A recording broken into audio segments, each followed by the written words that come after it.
વાત કરીએ દિલ્હીના સીએમ અરવિંદ કેજરીવાલની મોટી જાહેરાત। સીએમ પદ પરથી અરવિંદ કેજરીવાલ રાજીનામું આપવાના છે। 2 દિવસ બાદ સીએમ પદેથી તેઓ રાજીનામું આપશે તેવી જાહેરાત કરી છે। 2 થી 3 દિવસમાં આપના વિધાયક દળની બેઠક પણ યોજાશે। તો બેઠકમાં વિધાયક દળના નવા નેતાની પસંદગી પણ કરાશે।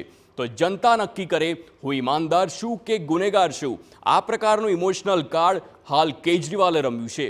હું અને મનીષ સિસોદિયા જનતાની અદાલતમાં જઈશું અને जनता नक्की करशे। तो दिल्ली में विधानसभा की चूंटणी वहेली तके योजवानी पण मांग करी छे। नवेम्बर में दिल्ली विधानसभा की चूंटणी योजाय तेवी केजरीवालनी मांग छे।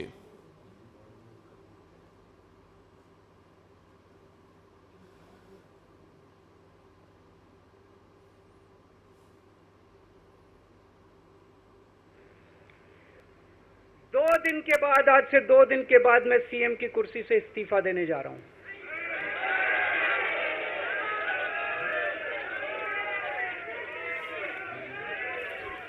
और मैं तब तक सीएम की कुर्सी पे नहीं बैठूंगा जब तक जनता अपना फैसला ना सुना दे।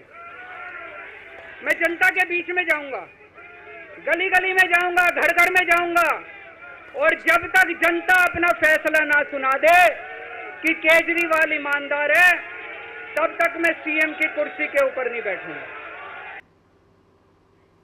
तो आपने जणावी दीए कि दिल्लीना सीएम अरविंद केजरीवाल ताजेतरमां जेलमांथी बहार आव्या छे अने हवे तेमणे आम आदमी पार्टीना कार्यालयमां कार्यकरोने संबोधीने मुख्यप्रधान पदेथी राजीनामुं आपवानी मोटी जाहेरात करी छे। अरविंद केजरीवालना राजीनामानी जाहेरात पर आप नेता आतिशीए कह्युं छे कि केजरीवाल कट्टर ईमानदार व्यक्ति छे। तेमना राजीनामा पाछळनुं कारण छे कि तेमना पर लागेला भ्रष्टाचारनो आरोप छे। कोई ईमानदार माणस खोटा आरोप केवी रीते सहन करी शके छे। तो बीजी तरफ आपना पूर्व नेता और वर्तमान भाजप नेता साजिया इल्मीए पण केजरीवालना राजीनामाने राजकीय पैतरा गणाव्या छे।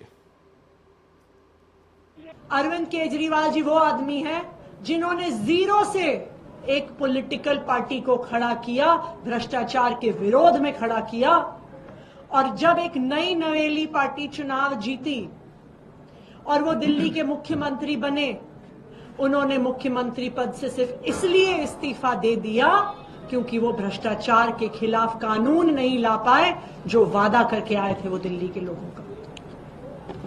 अगर अरविंद केजरीवाल जी एक चीज है जो बर्दाश्त नहीं कर सकते हैं, वो है भ्रष्टाचार, वो है बेईमानी। राजनीतिक पैतरेबाजी के उस्ताद हैं अरविंद केजरीवाल। वो जानते हैं कि वो इस्तीफा उनको 5 महीने में, जब वो लगातार जेल में थे, तभी दे देना चाहिए था। लेकिन अब तो चुनाव आने वाले हैं। वो जानते हैं कि किस तरह से लोग समझ रहे हैं और रियलाइज कर रहे हैं कि जनता फैसला नहीं करेगी, कोर्ट्स करेंगे।